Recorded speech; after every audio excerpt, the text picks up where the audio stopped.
Buenos días a todas, todos y todes. Bienvenidos a nuestro segundo día de la semana FinPermex. Mi nombre es Samantha Martínez y soy la coordinadora de marketing y diseño del proyecto social FinPermex 2021, el cual está respaldado por la ONU del programa Millennium Fellowship y que busca promover una cultura más financiera a través de herramientas impartidas por expertos. Antes de comenzar, le extendemos un agradecimiento a nuestros socios, colaboradores y patrocinadores por apoyarnos en la realización de este evento. Para comenzar, tenemos el orgullo de recibir a la doctora Flor de María Tavera Ramírez, quien es contadora pública, maestra en fiscal, doctora en administración y doctorante en economía, miembro del Sistema Nacional de Investigadores Nivel C por el periodo 2021 a 2024, pertenece al Comité Técnico Editorial de la revista Promotoria de Actualización Fiscal, revista de circulación nacional especializada en temas fiscales. Tiene 8 libros publicados, entre los cuales se encuentran La liquidación en sociedad que paso a paso, Nóminas ICR, la que necesita saber, Nóminas y seguridad social, lo que necesita saber, etc. Ha impartido cátedra de materias relacionadas con el área de impuestos y contribuciones de seguridad social a nivel de licenciatura en el Instituto Tecnológico de Monterrey. Y estudios superiores y posgrado de la Universidad Michoacana de San Nicolás de Hidalgo, siendo docente de la maestría en fiscal y maestría en defensa del contribuyente. Ha participado como ponente en distintos congresos nacionales e internacionales en países como España, Italia, Rumania, Costa Rica, Portugal y Japón. Es asesora fiscal y financiera de distintas empresas en el ámbito privado desde hace 20 años. Ahora, sin más preámbulo, comenzamos la conferencia Estrategias para una mejor planeación fiscal. Les recordamos que también participan en nuestro reto de innovación social con un peso en pies, en donde podrás desarrollar tu idea con expertos y mentores para además ganar sorpresas increíbles. Sin más por el momento, le cedemos la palabra a nuestra invitada, la doctora Flor Tavera. Muchas gracias, un gusto estar con ustedes, muchas gracias por la invitación. Y pues bueno, dice Benjamin Franklin que no hay más seguro en la vida que la muerte y los impuestos. Y yo lo que siempre deseo cuando me toca dar una charla de este tipo es que les toque pagar un montón de impuestos. ¿Por qué? Porque si me toca pagar muchos impuestos es que estoy ganando mucho dinero. Pagar impuestos es una parte colateral, podríamos pensar que es un daño colateral a tener utilidades.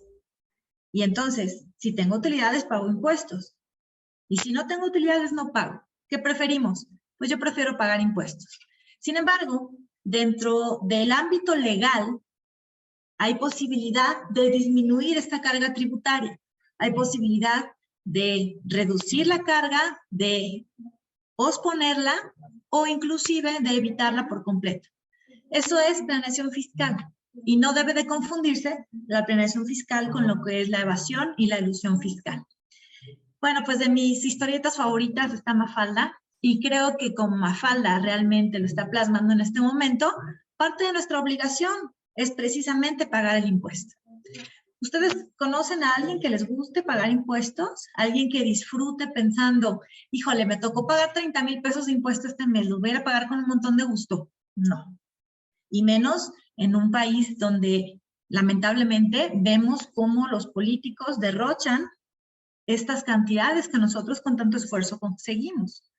Y por eso como sociedad tenemos que ser muy incisivos en revisar en qué se están gastando nuestros impuestos, en pedir cuentas de la aplicación de nuestros impuestos y de castigar y señalar socialmente a aquellos políticos que usan el dinero del gasto público en cuestiones personales. Sí, lo tenemos que hacer, porque aunque no nos guste pagar impuestos, los impuestos deben constituir el principal ingreso del gobierno en una economía, porque las otras dos fuentes de ingreso fuera de los impuestos son las empresas del Estado. Y el Estado, no nada más el Estado mexicano, cualquier partido político que haya estado en el poder, nos ha demostrado que como administrador de empresas son pésimos administradores. Y ustedes que están en el área de negocios pueden saber todo lo que implica la administración de una empresa. Pero cuando la administración de la empresa se meten sentidos políticos, intereses que no son intereses de la nación, entonces, ¿qué ocurre con esa parte de la correcta administración de una empresa? Se hacen sindicatos, que en lugar de luchar por los derechos de los trabajadores, están vendiendo sus votos. Las empresas del Estado nos han demostrado que no son correctas. Y el modelo económico que ha mostrado grandes deficiencias, no debemos de volverlo a meter en nuestro país. Esa parte de que el Estado sea el controlador de las empresas, no. El Estado debe de ser lo suficientemente ágil para generar las condiciones para que las empresas generen empleos decentes, para que las empresas generen utilidades que les permitan pagar impuestos. Y el Estado debe de ser nada más un observador, un controlador, pero no un generador de ingreso. Y la última sería la deuda. Oye, ¿y la deuda le conviene a un país?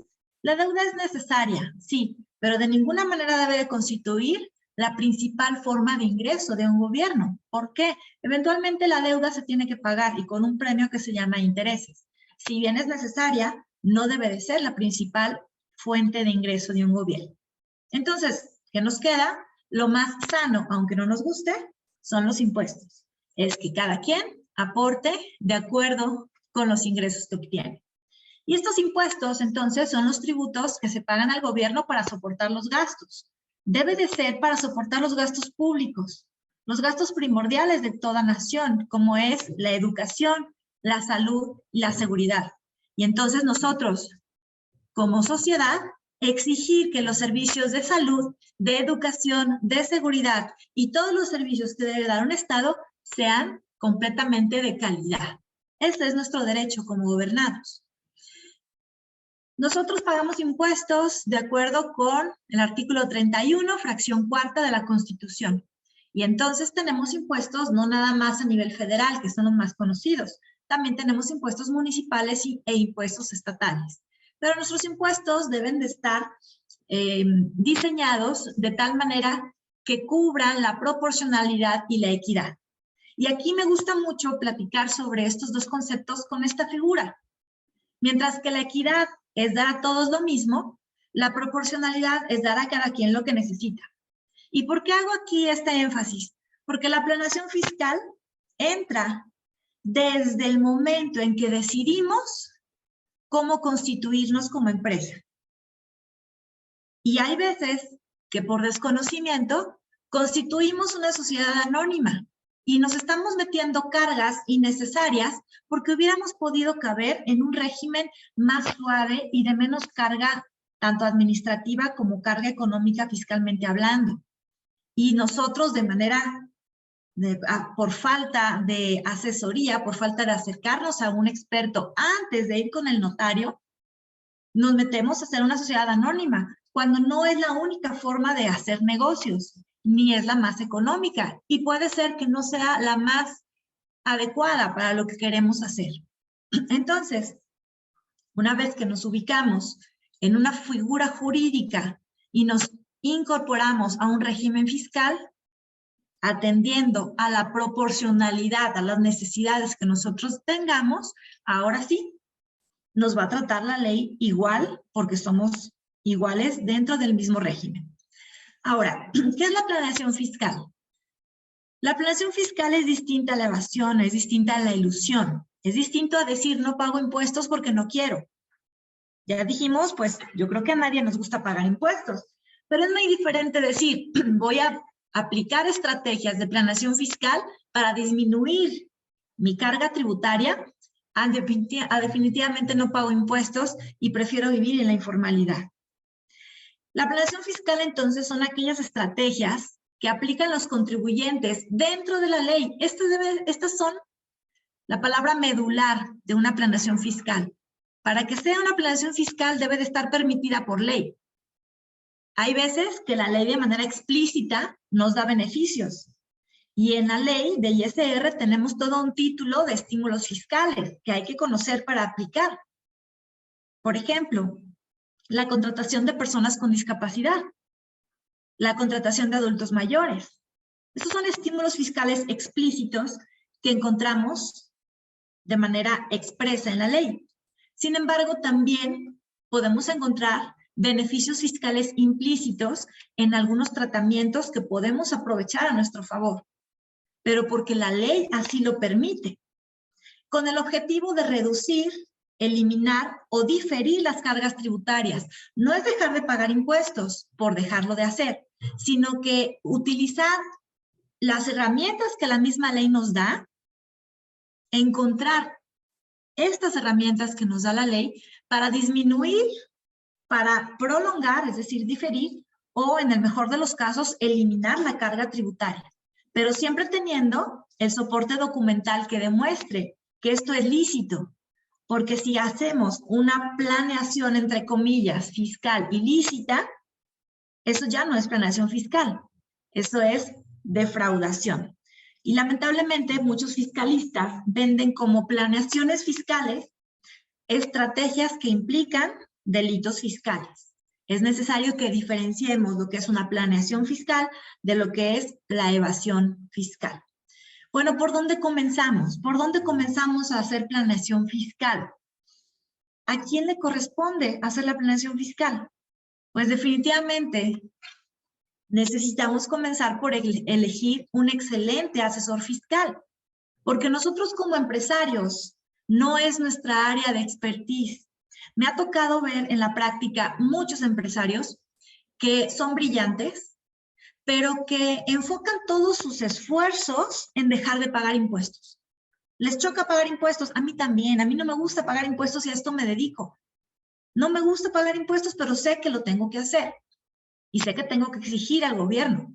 Bueno, así les cuento de este empresario, Juan, que todos sus esfuerzos creativos los enfocaba a no pagar impuestos en su empresa.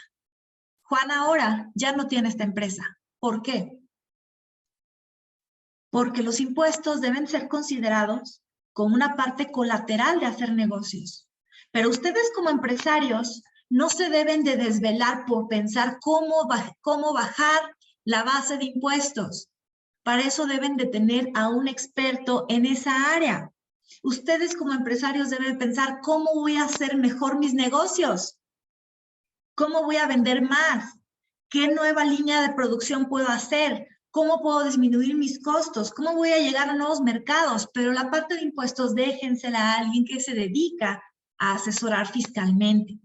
Pero no cualquier persona, porque el asesor fiscal nos puede meter en un verdadero problema si es una persona falta de ética. Tenemos que buscar a una persona con ética y con conocimientos. No nada más hace falta la voluntad, hace falta también la capacidad, que esté preparado como asesor fiscal. Entonces, como empresario, no vamos a ser fiscalistas, pero sí tenemos que saber algunas cosas básicas. Tenemos que comprender algunas cosas básicas del mundo de los impuestos, que justo es de las que les quiero platicar en este momento. La primera cosa básica del mundo de los impuestos es que hay impuestos directos y hay impuestos indirectos. De una u otra manera, todas las personas, aunque no estemos registradas en el RFC, aunque tengamos 6 años, pagamos impuestos. ¿Por qué? Porque una persona de 6 años, cuando va y compra en Soriana un balón, está pagando dentro del valor del balón un impuesto indirecto que se llama IVA, impuesto al valor agregado. Estos impuestos indirectos hacen que no nada más contribuyan al gasto público los que están registrados en el RFC, sino también todas las personas que consumen, porque son impuestos generalmente al consumo. Y aquí tenemos el IVA, tenemos el IEPS, Impuesto Especial sobre Productos y Servicios, que grava sobre todo algunos productos nocivos para la salud, como el alcohol, los cigarros, los alimentos chatarra, algunos fertilizantes, juegos de apuesta, etcétera. Tenemos también el impuesto sobre automóviles nuevos, que también es un impuesto al consumo. Y estos impuestos indirectos, como empresarios, tenemos que saber que aunque nos duela pagarlos, no son nuestros. Un empresario es el administrador de los impuestos indirectos. Ustedes como empresarios le cobran el IVA a su cliente, le pagan el IVA a su proveedor, y la diferencia entre el IVA pagado y el IVA cobrado, esa es la que le van a entregar al SAT. pero finalmente, aunque salga de su cuenta, no es un dinero que era de entrada nuestro, porque se lo cobramos a nuestro cliente. De lo que le cobramos a nuestro cliente, eso es un impuesto por pagar, pero le podemos restar lo que a nuestra vez le pagamos a nuestro proveedor. Entonces, es muy importante como empresarios tener muy clara cuál es la dinámica del IVA, cuál es la dinámica del IEPS, cuál es la dinámica de todos estos impuestos que son indirectos, porque aunque salgan finalmente de nuestra cuenta bancaria, no están saliendo de nuestro patrimonio, porque primero, antes de pagárselo al SAT, se lo cobramos al cliente. Y al momento de cobrarlo al cliente no tenemos que percibirlo como dinero propio. Es dinero que no nos pertenece. E inclusive, cuando ya encontramos esta mecánica de funcionamiento del IVA, vemos que el IVA que le cobramos a nuestro cliente finalmente es una fuente de financiamiento, porque se la cobro el 1 de enero y yo lo tengo que pagar hasta el 17 de febrero, sin que tenga que pagar intereses por estar utilizando ese dinero que no es mío. Y los que sí nos deben de doler un poco más son los impuestos directos, como el impuesto sobre la renta, porque ese sí es el que grava nuestro patrimonio, nuestras utilidades, el incremento de nuestro patrimonio. El impuesto sobre la renta es un impuesto directo. Ahí sí, si ganas 10 dulces, hay que darle 3 al SAT. Y duele, sí duele, pero por eso hay que exigir que esos 3 dulces que le dimos al SAT y que nosotros nos ganamos con tanto esfuerzo, se apliquen en servicios de calidad para nosotros como gobernados. ¿Qué más tenemos que saber como empresarios de planeación fiscal? Que no debemos de dejar de pagar impuestos nada más porque no queremos, ya que el aparato fiscalizador del Estado es muy fuerte, es muy poderoso. Yo como asesor fiscal no tengo esta capacidad de fiscalización.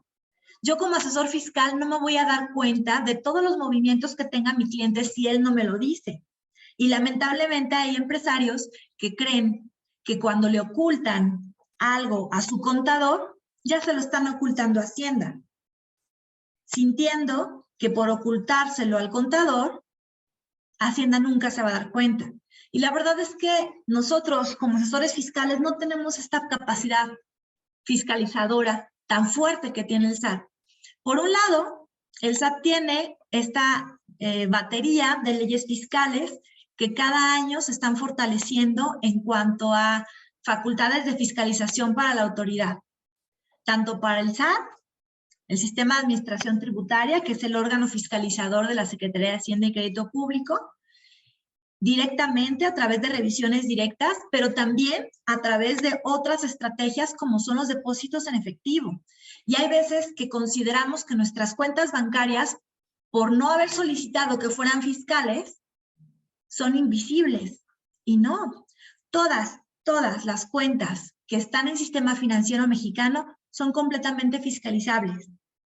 La de Liverpool, la tarjeta de Soriana, la tarjeta de Sam's, la de Costco, la tarjeta Saldazo del Oxxo, la tarjeta de la Caja Popular, todas son fiscalizables.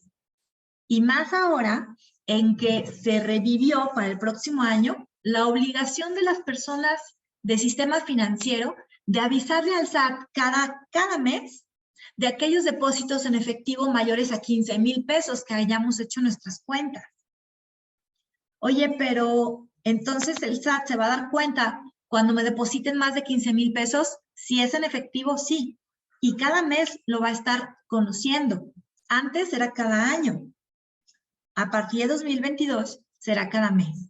Así también el SAT tiene una herramienta muy poderosa que se llama discrepancia fiscal, que es comparar los ingresos que tú declaras con tu estilo de vida, con los depósitos que has tenido en tus cuentas, en todas, con los pagos que has tenido a tus créditos, con los automóviles, las casas, los terrenos, los locales, los dólares que has comprado, los viajes que has realizado.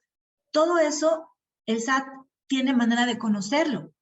Y creo que esta herramienta de discrepancia fiscal es una herramienta muy poderosa que ya tiene el SAT, pero que no la ha ejercido en la magnitud que podría hacerlo, porque es muy sencillo fiscalizar cuentas bancarias, corroborar con declaración del contribuyente y revisar si hay o no cambios. Sin embargo, para allá va la fiscalización. Así también el fortalecimiento de los delitos fiscales en cuanto a las penas que pueden arrojar por cometer estos delitos fiscales. El combate frontal que las autoridades fiscales han tenido para tratar de disminuir la venta de facturas, que muchos que se dicen fiscalistas, esa es la planeación que ofrecen, que no es planeación, es defraudación fiscal y que puede meter en cuestiones muy graves de delincuencia organizada a los contribuyentes. Pero no nada más son las leyes fiscales las que tiene la autoridad para saber si tenemos o no ingresos. Porque hay personas que dicen, bueno, entonces todo lo que no quiero declararle al SAT, lo guardo abajo del colchón, porque si lo meto a la cuenta bancaria ya sé que la pueden revisar. Lo guardo abajo del colchón. ¿Por cuánto tiempo? ¿Vas a dejar abajo del colchón ese dinero? No, pues entonces en algún momento me voy a comprar una casa, un coche, joyas, me voy a comprar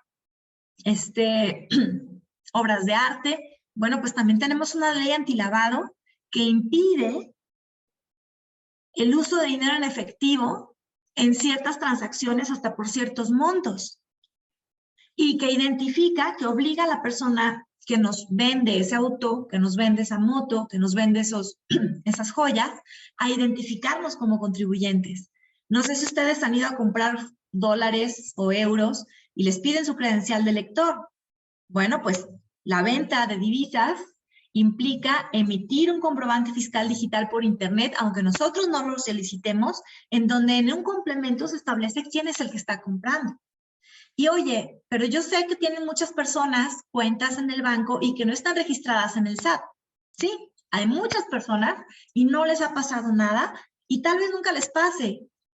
Pero en la ley ya se establece la obligación del sistema financiero de identificar a sus usuarios, de establecer reportes de ingresos por montos, de operaciones inusuales, relevantes o sospechosas. Y entonces no existe el secreto bancario en México. Sí existe, pero una de sus excepciones es precisamente para cuestiones de impuestos. Es una de las excepciones.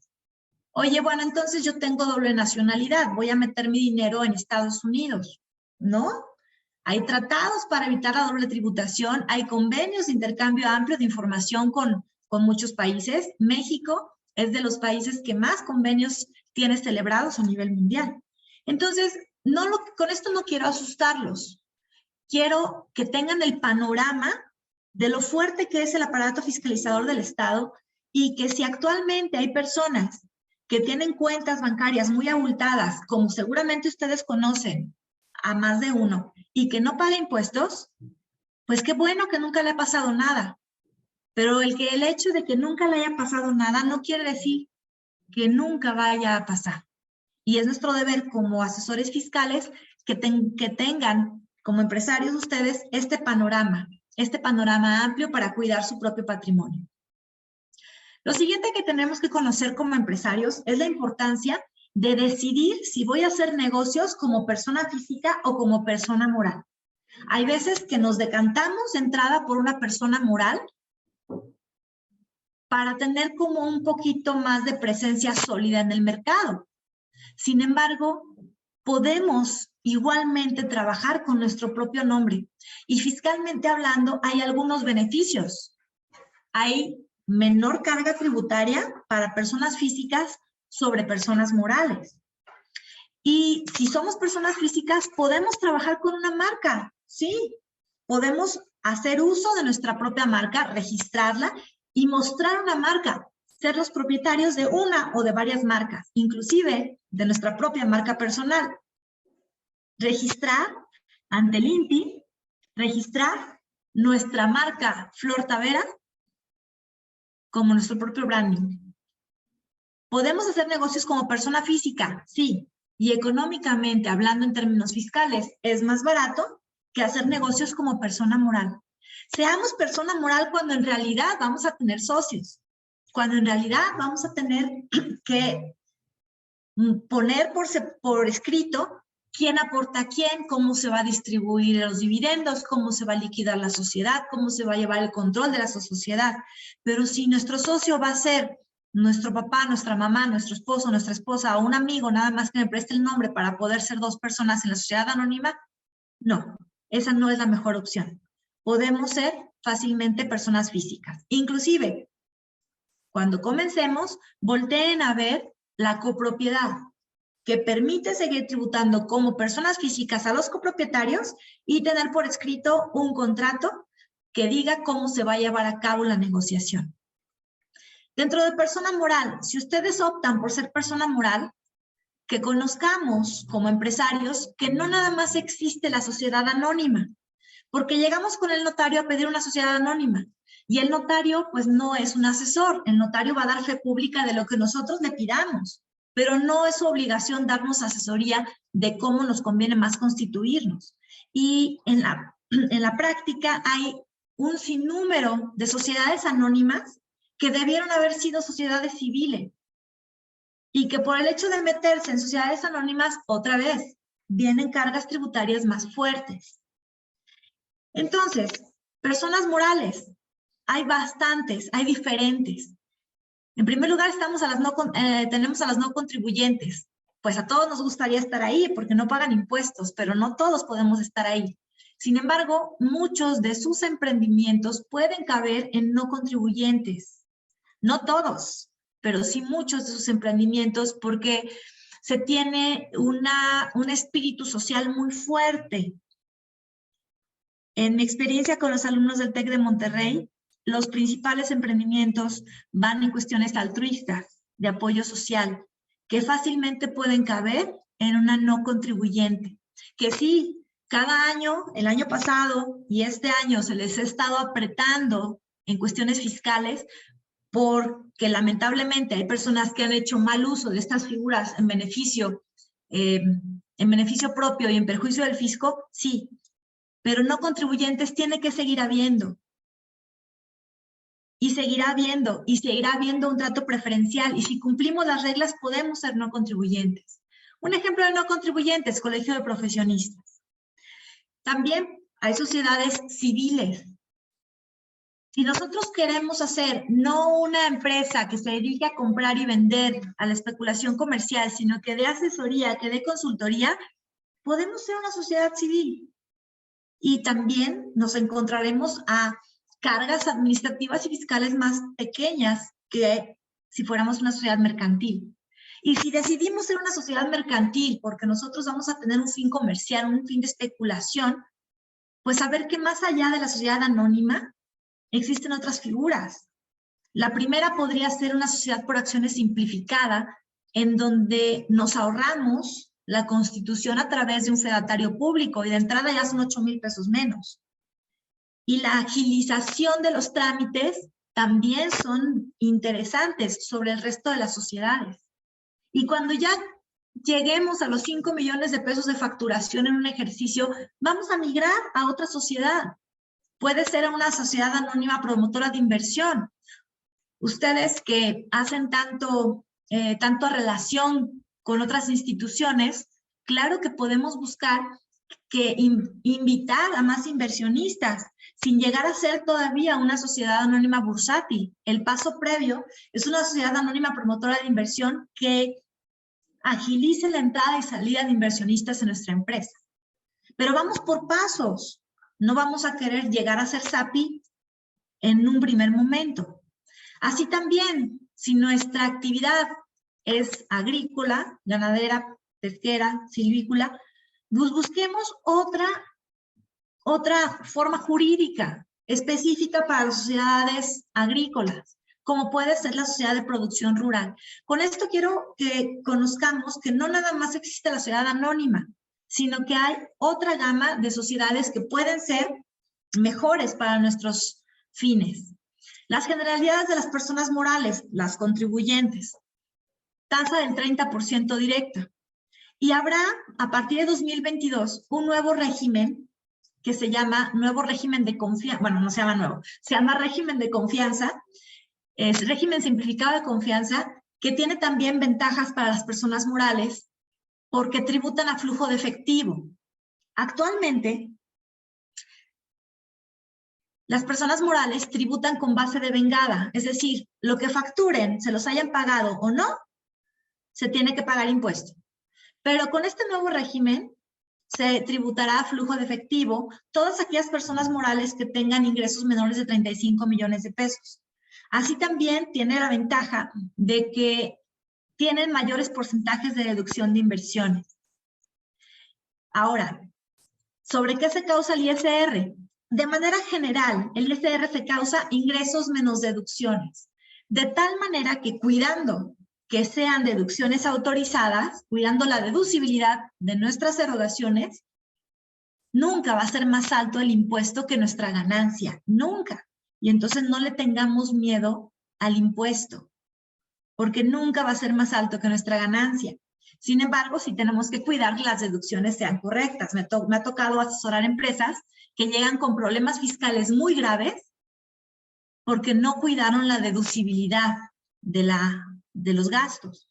Porque gastaron, como todas las empresas gastan, porque para ganar dinero hay que gastar dinero, pero nunca revisaron qué requisitos tenían que cumplir para que fiscalmente hablando fueran deducibles. Y entonces sí, tenían que pagar un montón de ISR, que se corrige con control interno en cuanto a deducciones. ¿Y qué se puede deducir? Porque hay veces que se nos antoja deducir hasta la despensa. Para fines rápidos, puedo deducir lo que tenga una razón de negocios, aquello que me vaya a generar un beneficio para mi empresa.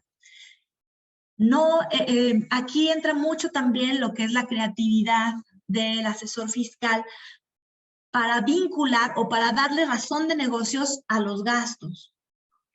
Bueno, en un momento que tengamos más tiempo les podría poner más ejemplos, pero ahorita les pongo un ejemplo muy corto. Simplemente los lentes graduados para mis trabajadores. Las personas que utilizamos lentes no podemos trabajar sin ellos. Imagínense que en nuestra empresa nos den cada año un par de lentes, un par de anteojos, y claro que lo puede meter la empresa como deducible. Oye, pero no tiene razón de negocios. Claro que sí hay razón de negocios. Es una herramienta de trabajo para mis trabajadores que necesitan los lentes. Y es algo benéfico para ellos porque en lugar de estar distrayendo una parte de su sueldo en graduar sus lentes, ya se los estamos dando dentro de la empresa. Ahora, para personas físicas hay de manera varios regímenes. El primero es el régimen general, luego pongo tachado el régimen de incorporación, que es un régimen que surgió en 2014 y era un régimen muy benéfico porque tenía una disminución muy importante de impuesto, pero que se elimina a partir de 2022. Sin embargo, si ustedes se encontraban tributando en este régimen al 31 de agosto de 2021, van a poder continuar en este mismo régimen por el tiempo que les haga falta hasta llegar a los 10 años máximos de tributación. Y se crea un nuevo régimen para personas físicas que también se llama régimen simplificado de confianza, pero en esta ocasión para personas físicas y es opcional. Yo como persona física podré estar en el régimen simplificado de confianza o en el régimen general. Evidentemente, el régimen simplificado de confianza tiene mayores beneficios y tengo que cumplir algunos requisitos para poder tributar en él. Y si nosotros tenemos ingresos por plataformas digitales, pues entraré en este régimen de ingresos por plataformas digitales, que estoy segura que muchos de ustedes es justo el tipo de ingresos que tienen. Bueno, pues hay un régimen para este tipo de ingresos. Vamos a hablar de las generalidades de las personas físicas. Primero del régimen general. ¿Cómo paga el impuesto? Ingresos menos deducciones. Y ese impuesto que se paga sobre la utilidad se causa sobre la utilidad de manera progresiva. De tal manera que mientras más alto sea nuestro ingreso, más alto es el impuesto. Y lamentablemente, el impuesto no crece de manera proporcional, sino más que proporcional. Me explico.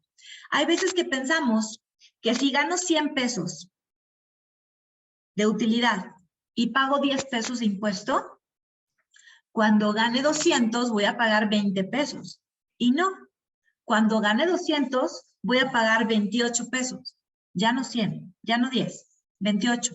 No crece 1 a 1, crece más que proporcional. Recuerden, la ley debe de ser equitativa y proporcional. Y resulta que esa proporcionalidad nosotros la elegimos al adherirnos a uno u a otro régimen fiscal. Por eso digo, la planeación fiscal debe de partir de la figura jurídica que elijo para hacer negocios, persona física o persona moral. Dentro de persona moral, ¿qué tipo de sociedad? Dentro de persona física, ¿qué tipo de régimen? Porque es muy diferente pagar el impuesto en un régimen o en otro. Y no es una receta de cocina. Habrá personas que aunque existe el régimen general, que aunque existe el RECICO, el régimen simplificado de confianza, les convenga más estar en el régimen general. O habrá personas que aunque estén en el RIF, les convenga más cambiarse al régimen de confianza.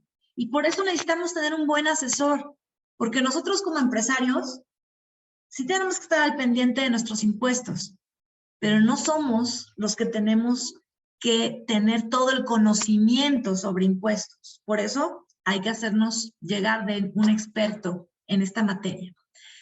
En cuanto al régimen de incorporación, muchas ventajas en este régimen que se deroga a partir del próximo año.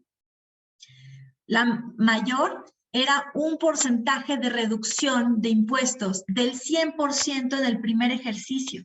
Si yo inicio en 2021 actividades en el régimen de incorporación, no pagaría impuestos durante todo el ejercicio 2021. Impuestos sobre la renta, no pagaría, porque me perdonan el 100%. Para el segundo año, 90%, para el tercero, el 80%, etc. Este régimen nació en 2014. Entonces, a 2021, pues ya habrá personas que solamente tengan un porcentaje de reducción del 40%. Y a lo mejor a esas personas les conviene más cambiarse al régimen de confianza porque, como vamos a ver, la tasa es muy pequeña. Fíjense cómo en el régimen de personas físicas es más complejo de platicarlo porque no es una tasa directa como las personas morales. Personas morales van directo al 30%, personas físicas es tarifa progresiva y depende de varios factores. Y este nuevo régimen de confianza, pregunta Víctor que si solo para el ISR y para el IVA no aplica. Sí, para el IVA también hay un porcentaje de reducción, pero nada más cuando es IVA a público en general. Así también un porcentaje de reducción de IEPS por actividades con público en general y la tabla de reducción es idéntica que la de ISR, de acuerdo al ejercicio. En cuanto al régimen simplificado de confianza para personas físicas, este régimen es nuevo, iniciará el 1 de enero de 2022, habrá quienes les convenga muchísimo, habrá quienes no les convenga tanto. Vamos a ver más adelante a quién le conviene. Este régimen funciona sobre ingresos, deja de lado las deducciones. Para pagar el ISR solamente se contemplan los ingresos, no la utilidad, no las deducciones. Y sobre el nivel de ingresos, aplica una tasa de ISR que va desde el 1% hasta el 2.5%. Son tasas muy pequeñas que se aplican sobre el monto de los ingresos cobrados sin IVA, antes del IVA, pero muy benéficas para varios contribuyentes y para otros a lo mejor no tanto. ¿De qué va a depender? Del margen de utilidad neta que tenga el contribuyente. Si mi margen de utilidad neta es muy pequeño, tal vez me convenga más el régimen general. Si mi margen de utilidad neta es muy amplio, nos va a convenir más este régimen simplificado de confianza, pero tiene bastantes requisitos. No los voy a platicar ahorita qué requisitos debo de tener para estar en este régimen, más que el monto de los ingresos, máximo de 3.500.000 pesos. Y entonces también a ustedes les deseo que si comienzan en este régimen simplificado de confianza, en algún momento migren al siguiente régimen. Pero empecemos aprovechando los beneficios de los regímenes pequeños y luego vamos avanzando, luego vamos migrando. Luego tenemos el régimen de ingresos por plataformas digitales, en donde la plataforma digital de donde obtenemos el ingreso, llámese Amazon, llámese Uber, cualquier plataforma, Airbnb, cualquier plataforma que sea la que nos paga ese ingreso, nos va a hacer una retención de acuerdo al tipo de ingreso.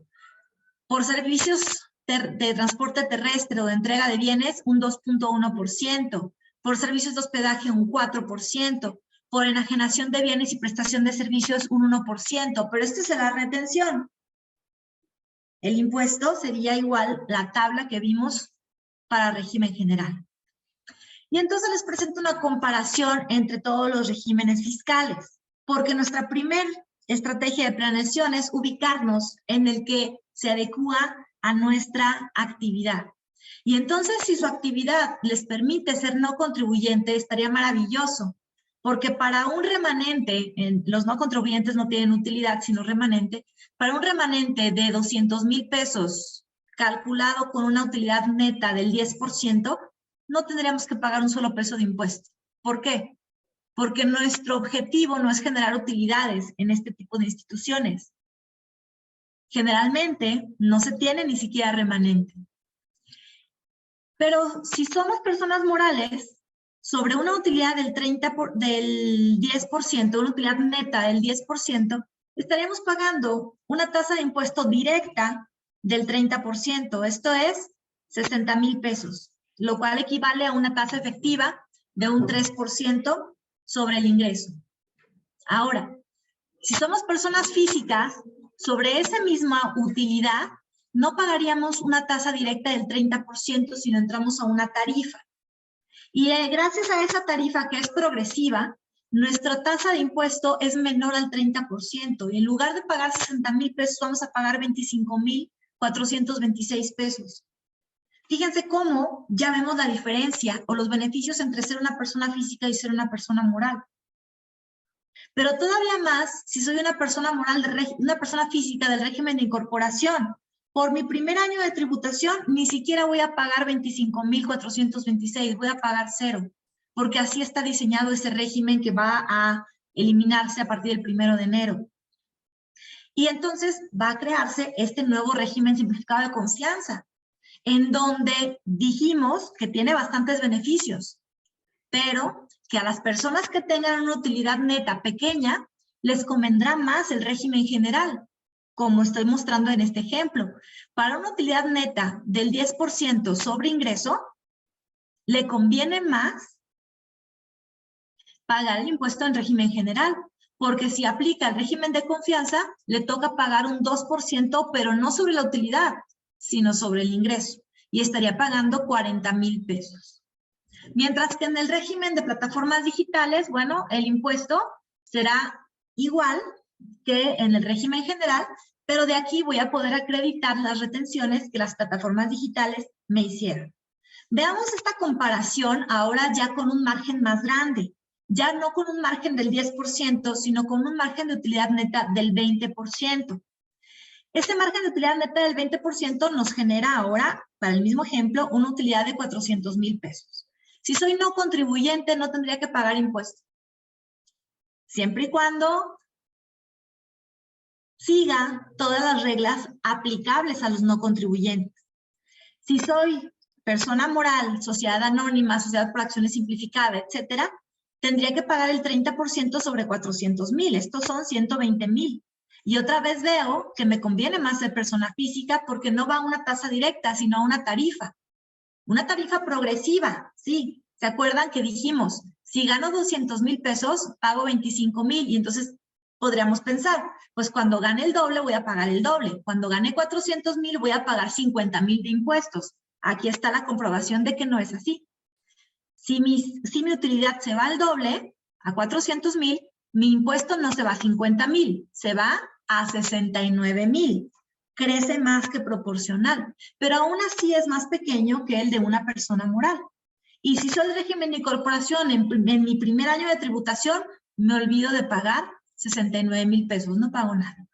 Y aquí sí, en este ejemplo, me conviene más ser régimen simplificado de confianza porque voy a pagar un porcentaje sobre los 2 millones de pesos sin voltear a ver la utilidad. Y ese porcentaje sigue siendo del 2%, que es 40,000 pesos. Me conviene más, en este ejemplo, ser régimen simplificado de confianza. Mientras que la cuestión de las plataformas digitales, bueno, anualizado el impuesto, será de 69,790 pesos. Seguramente los confundí un poco, seguramente hay más preguntas que respuestas, y bueno, no me consta que haya sido cierto, pero por ahí está una leyenda urbana que dice que Albert Einstein estaba con un amigo cuyo amigo, este amigo, estaba preparando su declaración anual de impuestos sobre la renta de Estados Unidos y que le dijo esta frase: lo más difícil de entender del mundo es el impuesto sobre la renta. Nosotros como empresarios no tenemos que ser expertos, tenemos que tener algunas nociones de impuestos, sí, pero tenemos que acercarnos a la asesoría de un experto en impuestos. ¿Qué recomendaciones les puedo hacer? Primera, que manejemos adecuadamente nuestras cuentas bancarias. Todas nuestras cuentas bancarias. Todas nuestras cuentas bancarias deben de tener un origen fiscal. Es decir, que podamos explicar de dónde vino el dinero. Todas nuestras cuentas bancarias, incluyendo los depósitos que hacemos a tarjetas de crédito o a líneas de crédito. Y por eso la siguiente recomendación es no pagar las tarjetas con efectivo, porque no podemos decir de dónde viene el dinero en efectivo, así como no tener depósitos en efectivo en nuestras cuentas. Oye, es que es lo que me dio mi papá, pero me lo dio en efectivo y como sobró, pues lo deposité. No, hay muchísimos conceptos que no pagan impuesto, pero que nada más hace falta darles forma, como son los pagos, las transferencias de padres a hijos, las transferencias entre cónyuges. Pero tenemos que darle forma, porque no basta lo que podamos decir.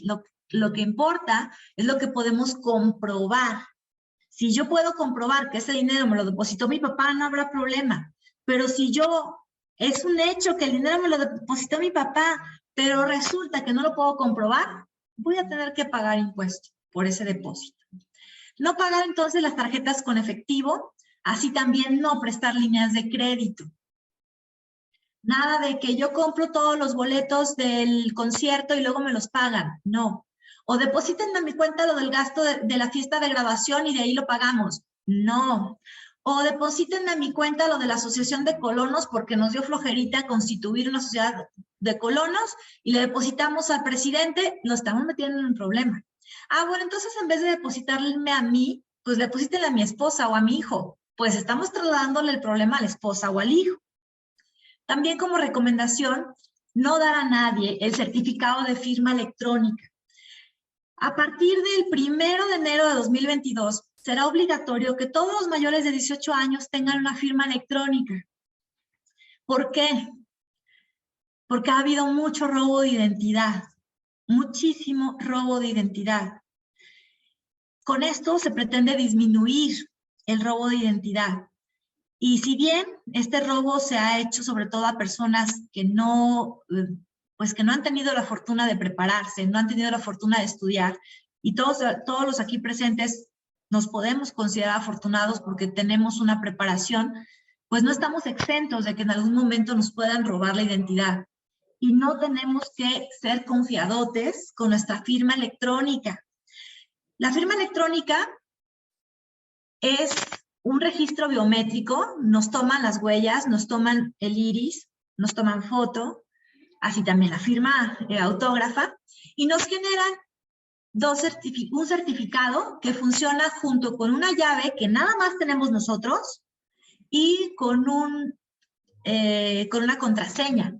Si nosotros le damos esos 3 elementos a cualquier persona va a poder firmar a nuestro nombre. Y nosotros no vamos a poder desconocer el uso de esa firma, porque era nuestra, estaba bajo nuestro resguardo y tiene los mismos efectos legales que la firma autógrafa. Y si bien ahorita se usa para cuestiones del SAT, se está ampliando el uso para más cuestiones. Por ejemplo, para sacar su cédula profesional. Van a poder ustedes sacar su cédula profesional de manera digital, muy rápida, pero siempre y cuando tengan la firma electrónica. Y se busca que esa firma electrónica funcione también ya entre particulares, para firma de contratos, etcétera. Pero no se la tenemos que dar a nadie. Es de nosotros. Ni a mí como contador me la tienen que dar. Como contador yo no ocupo, bueno, todo lo que se hace con la firma, hay otros medios para realizarla. Y ha habido casos muy lamentables de robo de estas firmas para venta de facturas, en donde con la firma electrónica genera facturas de operaciones simuladas, las venden y los convierten a aquella persona que poseía la firma, lo convierten en un delincuente fiscal. Entonces no le den a nadie su certificado de firma electrónica. Usemos la contraseña para esos casos. También estar al pendiente del cumplimiento de nuestras obligaciones. El 75% de los casos que llegan a la Procuraduría de la Defensa del Contribuyente son casos en donde el contador ha metido en problemas al contribuyente, ya sea porque no ha hecho su trabajo o porque lo ha hecho muy mal. Entonces, estemos al pendiente de que nuestro asesor fiscal en realidad cumpla con las obligaciones, de que sea un buen asesor fiscal. Y aquí yo les recomiendo estar pidiendo constantemente la opinión de cumplimiento positiva, que si bien no es la panacea, sí nos da la idea, por lo menos si nuestro asesor está cumpliendo en tiempo con la presentación de las declaraciones. Y si no lo está haciendo, bueno, pues ya es un foco muy grande rojo para revisar qué es lo que está haciendo. Y también conocer que existe la Procuraduría de la Defensa del Contribuyente, a la cual nos podemos acercar no nada más cuando tengamos un problema, sino también para la parte de prevención. Y bueno, invitarlos también a unos talleres que vamos a tener en conjunto con la Procuraduría de Defensa del Contribuyente. Nos falta que la maestra Gaby Murguía de TEC Morelia nos dé fecha para ver cuándo lo vamos a celebrar en el TEC Campus Morelia. De todas maneras, si ya tenemos fecha para el 1 de diciembre en otras universidades, están completamente invitados, me pueden escribir un correo electrónico para que asistan a ese taller de cómo cumplir con esta nueva obligación de tener registrado en el RFC a partir de los 18 años, aunque no tengamos actividad económica. Bien, pues también recomendarles, no puedo vender pan frío, ¿verdad? En la biblioteca del TEC de Monterrey, Campus Morelia, está este libro, Impuestos para Empresarios, que es un libro que escribí para mi esposo cuando brincó de ser trabajador a ser empresario, que finalmente pagar impuestos es parte de tener ingresos, es parte de ser empresario. Y aunque nosotros no seamos especialistas fiscales, aunque nosotros no seamos los que tenemos que hacer nuestra planeación fiscal, sí necesitamos tener conocimiento de aspectos básicos fiscales que intenté plasmar en este libro que pueden encontrar en la biblioteca del TEC Campus Morelia. Bien, pues entonces vamos a dar paso a las preguntas. Sí, muchísimas gracias, Flor, por compartir tus tips y conocimientos. Sin duda hemos aprendido algo, bueno, mínimo yo, que yo no sabía mucho de la planeación fiscal. Entonces, ahora vamos a pasar a las preguntas del público. Aquí vemos varias preguntas en el chat. Entonces, la primera pregunta sería de Cristina Sosa. Entonces, ¿cuál sería la forma correcta para las transferencias entre familias?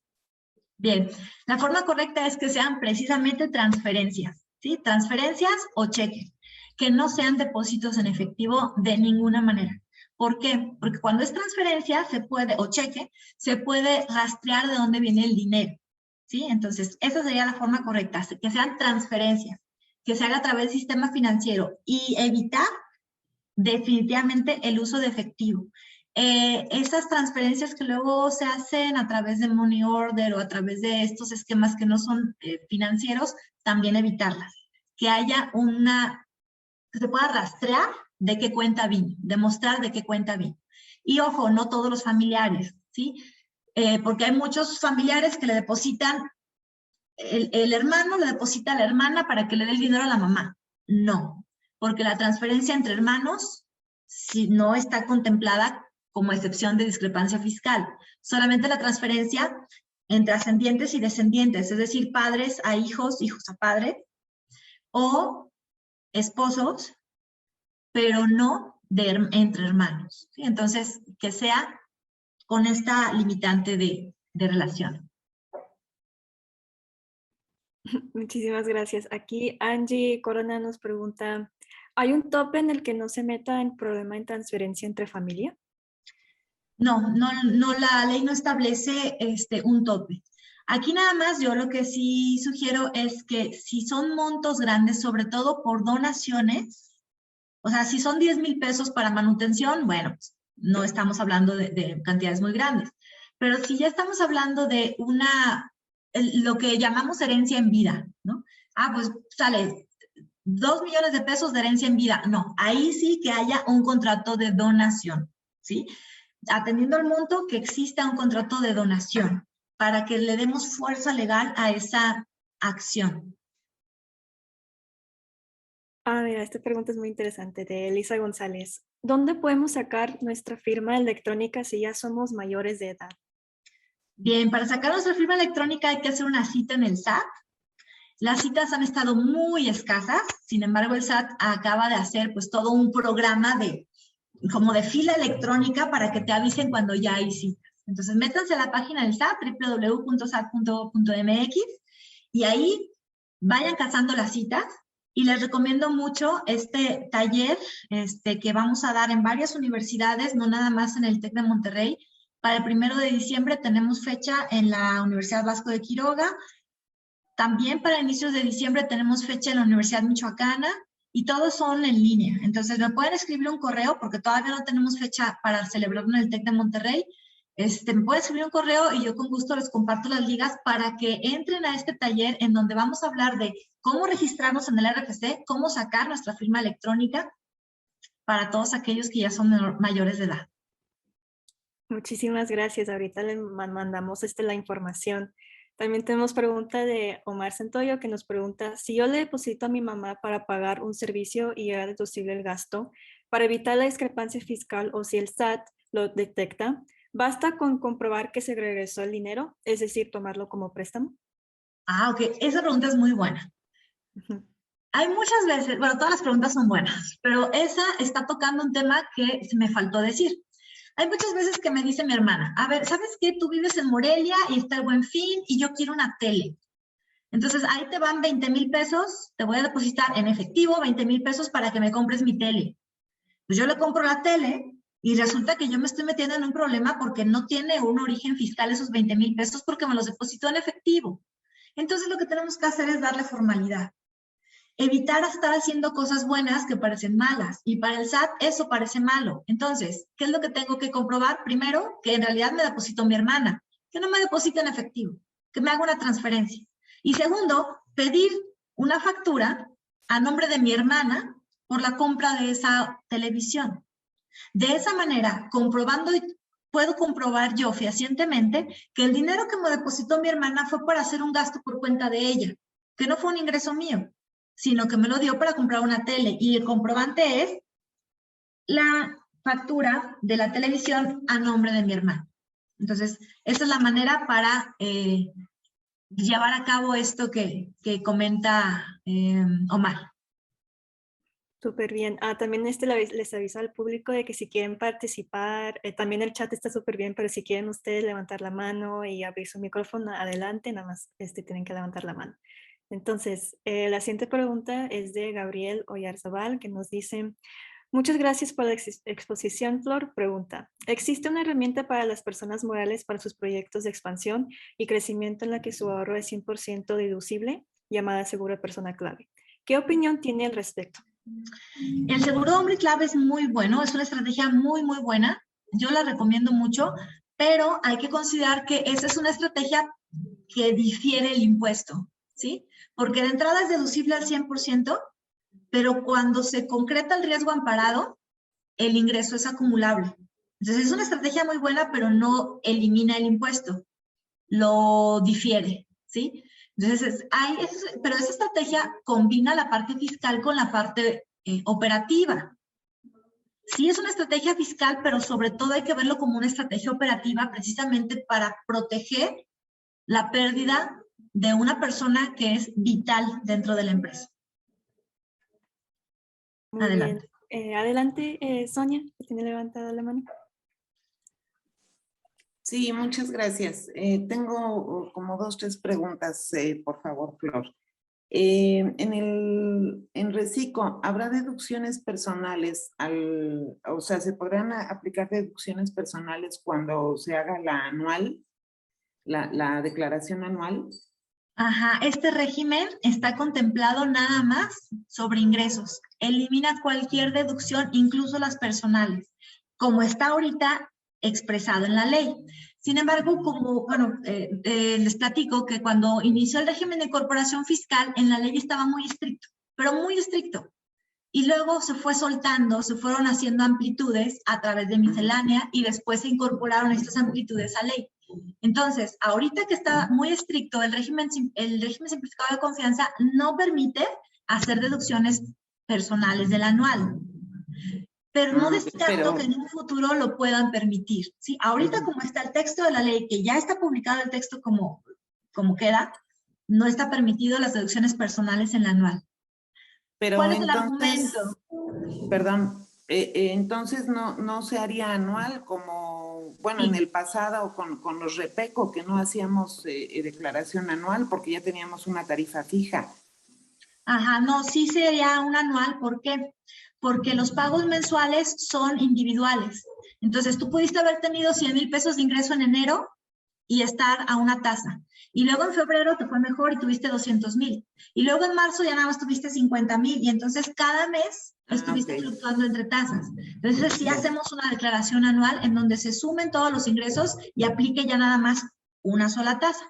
Pero, pues la mala noticia es que no nos van a permitir, hasta ahorita como está la ley, no nos van a permitir deducciones personales. Correcto. Otra pregunta, en cuanto a los ingresos que tenga uno, pues supongo que se les llaman las fintech,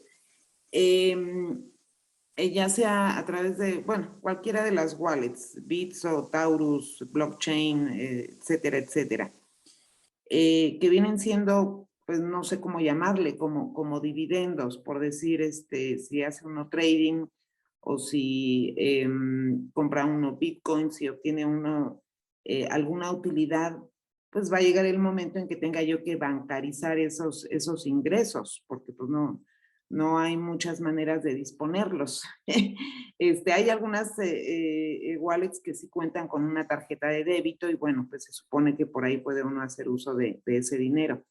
Pero, primer pregunta, ¿están fiscalizadas esas wallets? Y la segunda pregunta, ¿cómo se manejarían esos ingresos?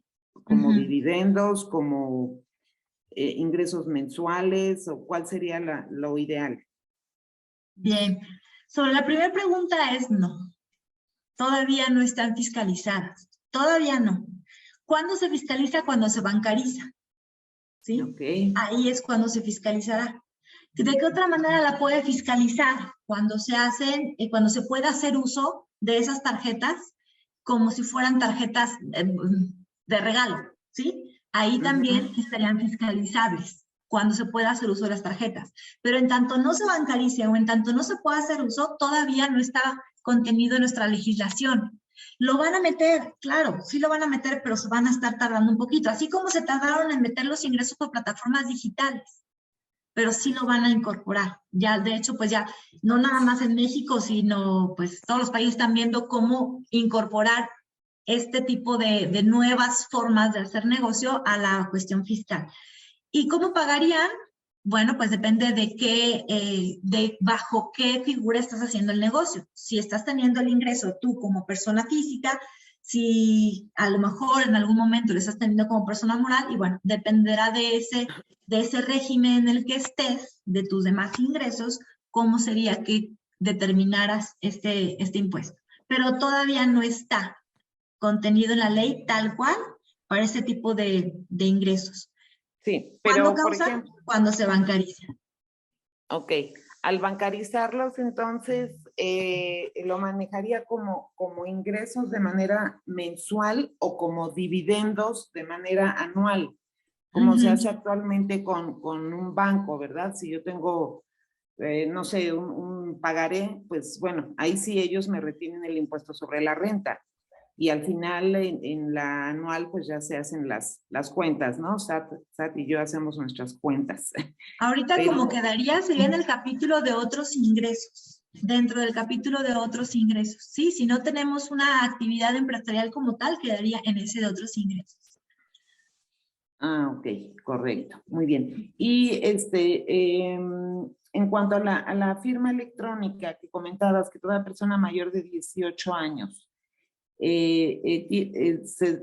obtendrían entonces directo en el SAT, aun cuando no estén registrados porque ya están haciendo alguna actividad que les genere ingresos. O sea, por decir, un estudiante que todavía no está trabajando, ¿tiene la obligación de obtener su firma electrónica? Sí. La exposición de motivos señala que el incremento de robo de identidad ha sido bastante preocupante y lo que busca entonces es que al acercarse directamente el joven desde los 18 años para pedir su registro en el RFC y tramitar su firma electrónica, ya es él el que va a estar en el resguardo. Y entonces se va a evitar que llegue un tercero a decirle, vete a registrar, te pago 5,000 pesos y me das los archivos. Claro que no va a ser la única solución. La mayor solución, como en todos los problemas, es la educación. Esa sería nuestra solución de raíz. Ahora, comentas también que no debo de proporcionarle a nadie mi fiel, pero hay ciertos movimientos que tiene que hacer un contador o mi asesor fiscal en el SAT a mi nombre, que requiere la fiel y contraseña y toda la cosa. Bueno, hasta donde yo me he dado cuenta. Entonces, ¿cómo le hacemos ahí? ¿Hacer los movimientos estando yo presente con mi fiel en mano? Mira, es como cuando haces un cheque y le das a firmar a la otra persona. Yo te hago el cheque y tú fírmalo, ¿sí? Pero no compartan su firma. Sí, para mí como contadora es mucho más fácil tener aquí la firma, la fiel de mi contribuyente y presentar su declaración anual a las 2 de la mañana. Claro, es mucho más fácil, pero no es lo mejor. ¿Por qué? Porque es tu firma, ¿sí? Entonces, estás dando tu firma y ojalá que sean personas de confiar, pero en donde caiga en malas manos. Sí, totalmente de acuerdo. Ok, gracias, Flor, es todo. Con gusto. Muchísimas gracias por su participación. Ahora vamos a las últimas preguntas. Entonces, la siguiente pregunta es de don Daniel Lozano, que nos pregunta, ¿qué opciones tienen los jóvenes para realizar pagos como los que mencionamos de compra de boletos? ¿Dónde le depositamos a una persona y ella se encarga de hacer el pago al proveedor? Con tener el CFDI a nombre de la persona que realiza el pago, ¿sí? Una mala práctica de agencias de viajes. Me depositas todo el viaje y yo le pago a todos los proveedores y nunca pido facturas. Y la agencia de viajes se puede meter en un problema bien grave. Pero si le depositas con transferencia y ella pide factura a nombre tuyo del boleto de avión, del hotel y de todas las cuestiones, entonces ya lo único por lo que va a tener que pagar impuestos es por lo que se queda ella, el agente de viajes, como comisión. Adelante. Y también tenemos una pregunta de Víctor Ángeles que nos dice, cuando eres asalariado y tienes fondo de ahorro y aguinaldo, ¿están generando algún tipo de impuesto? Sí, la ventaja de los asalariados es que su patrón es el que está obligado a hacer todos los cálculos, la retención, el pago. Básicamente es tu contador, tu patrón. Lo único es, cuando tienes ingresos de otros capítulos, ahí sí tienes obligaciones propias, o cuando tienes ingresos por salarios de más de 400,000 pesos, también tendrás obligaciones propias. Muy bien. Aquí tenemos Omar Santoyo nos pregunta, ¿conoce cuál es el proceso de denuncia por un proveedor que no tiene, que no quiere facturar? ¿Qué facultades de comprobación realizan el SAT a ti como denunciante? Sí, Pues el SAT tiene en su página un portal específico para denunciar la falta de emisión de comprobantes. Tanto la falta de emisión como cuando te dicen, sí te doy una factura, pero te cobro el 10% el 16% del IVA. Entonces, ¿dónde? En la página del SAT, www.sat.gov.mx, y ahí en los encabezados iniciales, o hay un buscador en la esquina superior derecha para ponerle denuncia. Igual hay una nueva forma de conciliación cuando me hicieron una factura y luego necesitaba algún cambio y no me lo quisieron cambiar, o tiene un error y no me quieren corregir. Hay una forma de conciliación virtual que pueden encontrar en la propia página del SAT. Muy bien, unas últimas preguntas. Enrique nos dice, para Reciclo PM y PF, ¿los gastos deducibles topados por rendimientos ya no serán deducibles? Es decir, perderán su beneficio fiscal. Perdón, ¿me puedes? Sí. Aquí en el chat, Enrique nos pregunta, para Reciclo PM y PF, ¿los gastos deducibles topados por rendimiento ya no serán deducibles? Es decir, perderán su beneficio fiscal. Ok, es diferente el reciclo persona moral que el reciclo persona física. El reciclo persona moral sigue trabajando ingresos menos deducciones. Pero el reciclo persona física solamente va a pagar impuestos sobre los ingresos. Es muy importante seguir teniendo deducciones y seguir revisando los requisitos de las deducciones para efectos de IVA, porque en IVA no hay ningún trato preferencial. El IVA sigue siendo IVA causado contra IVA acreditable. Pero para personas físicas, el impuesto sobre la renta se causará sobre ingresos. Entonces, ya no hay gastos deducibles para ISR. Los tengo que seguir teniendo, la factura y que tengan requisitos y todo, pero para que el IVA de esa factura que yo pagué lo pueda acreditar, pero ya no para ISR, ¿sí? Y no que pierdan el beneficio, sino que es una opción. Para personas físicas es una opción ser reciclo o ser general. Hay que echar números que te conviene más. Muy bien, y creo que esta sería la última pregunta de Elisa González. ¿La conferencia que va a ser sobre la firma electrónica podemos asistir aunque no seamos estudiantes del TEC? Sí, claro. Esa está organizada a través de Prodecon, y entonces con Prodecon, pues lo que se busca es, mientras a más personas lleguemos, mejor. Todavía con el TEC no tenemos fecha, pero les puedo ir pasando las fechas que tenemos ya organizadas. Me pueden escribir a flortavera@yahoo.com y con todo gusto les paso las ligas. Muy bien, muchísimas gracias. ¿Alguna última pregunta de Fabián? ¿Cuáles son las deducciones para una persona física? Bien, la deducción principal es razón de negocios. Si lo que tú vas a gastar te va a generar un ingreso o tiene una razón de negocios, tiene un motivo por el cual estás haciendo esa inversión, ese gasto, entonces es deducible. Por ejemplo, si yo voy a hacer un viaje a Canadá, a un hotel de lujo, pues sí, ¿por qué estás haciendo ese gasto? Si tiene una razón de negocios, porque vas a estar, ahí es donde te citó tu nuevo cliente, ahí es donde te pidió que se vieran, ahí es donde van a platicar sobre el negocio que van a cerrar. Bueno, dale justificación a que tienes en realidad una razón para hacer el viaje, aunque sea un viaje caro. Bueno, que hay límites en cuestiones de viáticos. Pero esa es la parte práctica, la parte medular, que tenga una razón de negocios.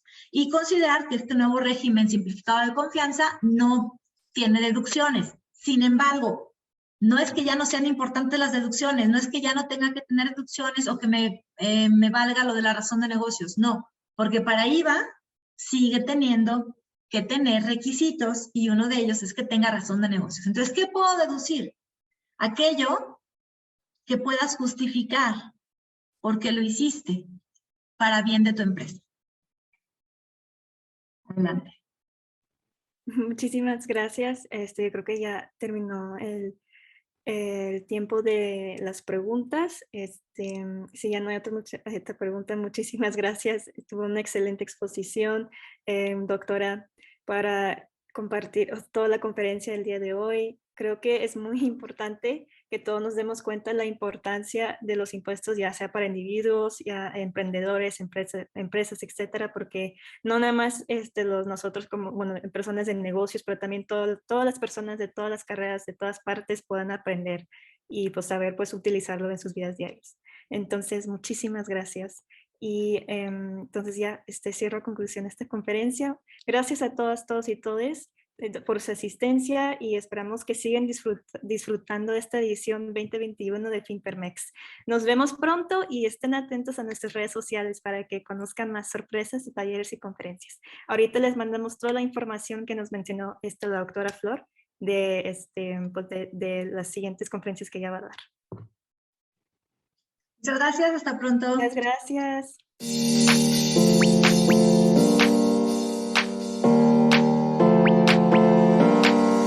Yeah.